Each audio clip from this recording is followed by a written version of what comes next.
Hey everybody, it's WalkTheMan131. Welcome back to more Legend of Zelda. In this episode, hopefully we'll clear dungeon number 3.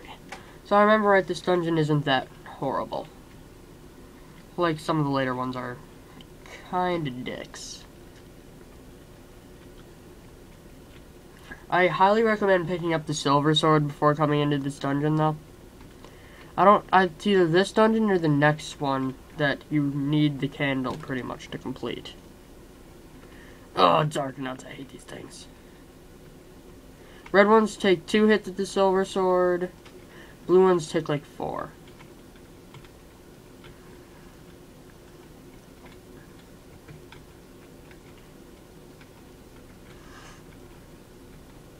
Just hit their shields, they're unkillable. And clear that room, you get rewarded with bombs. Okay, if I remember right. No, I remembered wrong. Right. Get the dungeon compass in this room. Yeah, kill me in... Oh, shit, I hate this room. Sorry for the language, peoples.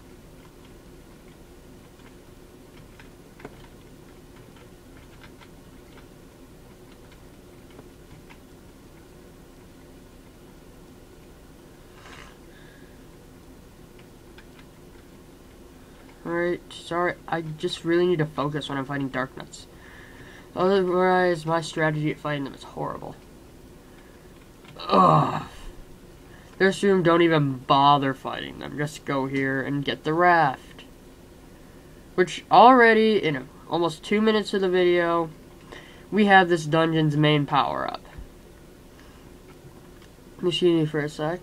I think that's the only power-up in this dungeon, too. Yes, it is. Thankfully. I hate this dungeon. I mean, really, I'm gonna get the map, but then I'm just gonna kill the boss in GTFO.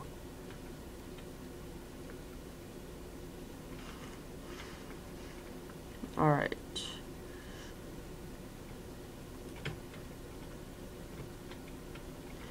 Alright, let's do this. Of course I can't. No, that'd be too simple. I'm gonna see if I can blow this wall up. That is what the candle does. Very useful item.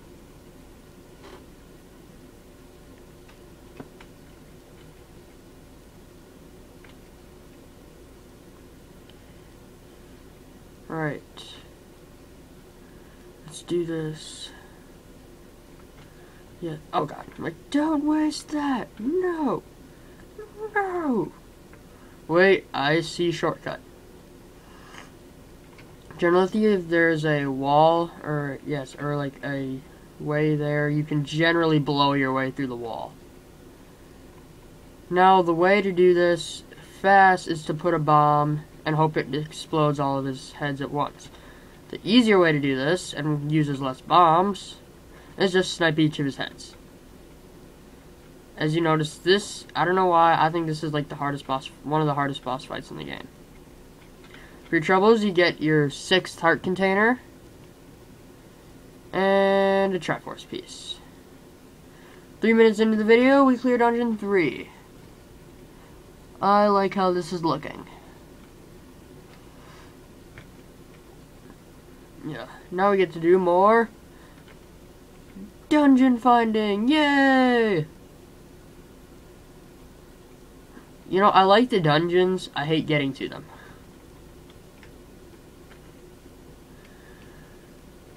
Alright. Alright, at least this dungeon isn't as bad as most of them are.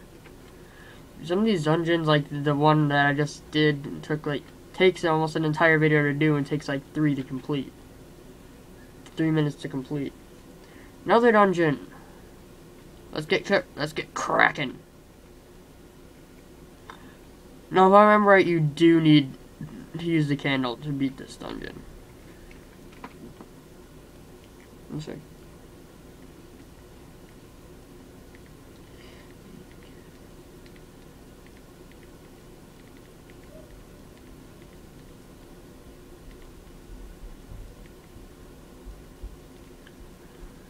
Alright, we're back.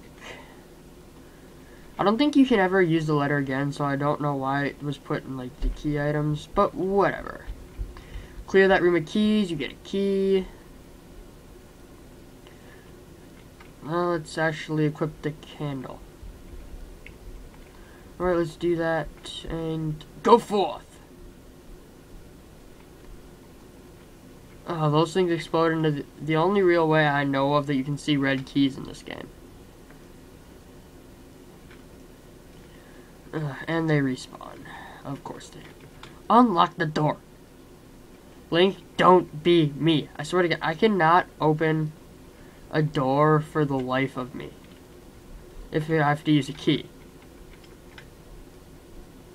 Apparently, like, modern day America's, like, dumbed me so much. Alright. Let's do this. Key. Skip through with keys. See these black rooms? You just need to use the candle to light them up. Now, I will warn you this right now. You can actually get hurt by the candle. Which I find hilarious, how Link can actually burn himself on like a little tiny candle. Alright, if I remember this room right, yes. Do I get another power-up? I don't...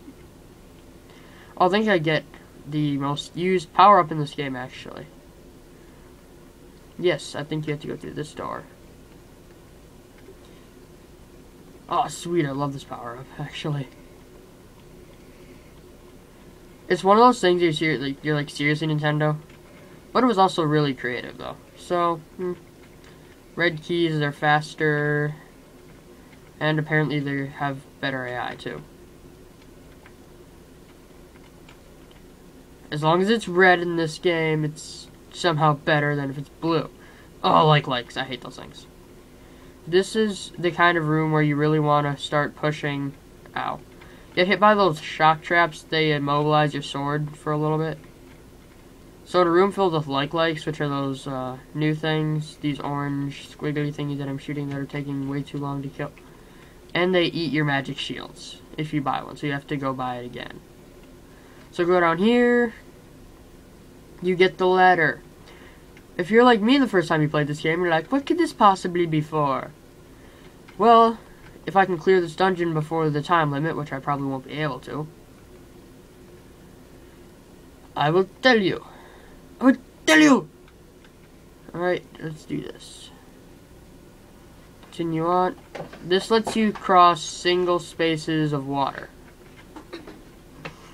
Yeah, how awesome is that? And, of course, I suck. And I forget, and I wasted a key.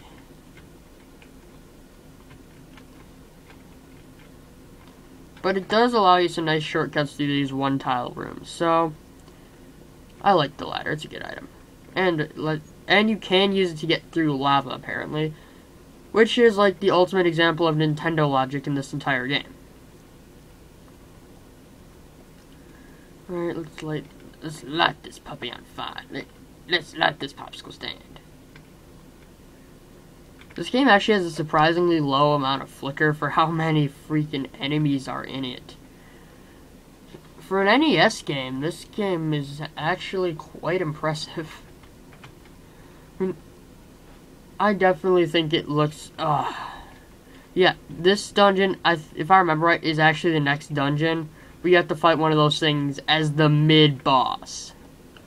Walk into the waterfall. That is something you must do to access the next dungeon I am planning on going to. Ow. So you need the ladder to complete this dungeon. And... oh, jeez. I just hate this room. That room actually kind of took me as a surprise because I totally forgot about it, actually. Oh. Sorry that I got so close to finishing this dungeon, too.